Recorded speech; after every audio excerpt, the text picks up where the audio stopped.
Kapag bakla ang manok, tinola ang abot. Yan na nga. So, ayan, meron tayong luya, sibuyas, bawang, papaya at manok. Una, maglagay ng mantika. Pag nakita ang mantika, isunod ng bawang, sibuyas, at luya. Yan, nahuli nga ang bawang. Sunod ng manok, pag nakita niya ng medyo yung bawang sibuyas ay crunchy na. Sunod din ng manok, haluin niyo lang.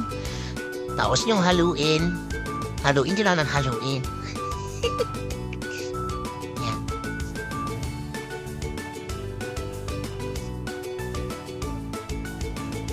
Sunod na natin na halo lang ng halo.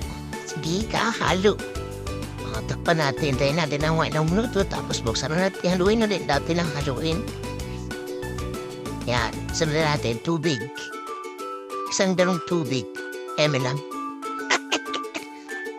Saluduhan ulit, buksan ulit. Lagay natin ang papaya. Tapos kumulo, lagay natin ang papaya. Tapos, saluduhan ulit natin. Buksan ulit. Ilagay na natin ang tawag dyan, chicken. Haluin lang natin, tapos lagyan na natin ng mga sangkap, yung pampalasa. Ayan, bitchin, asin, ano pa? May siling ang naplay haba. Halo lang ang halo. Tikman. Okay na yan. So, doon natin, buksan ulit natin. Inis na yan. Yan na yan. Sarap pa.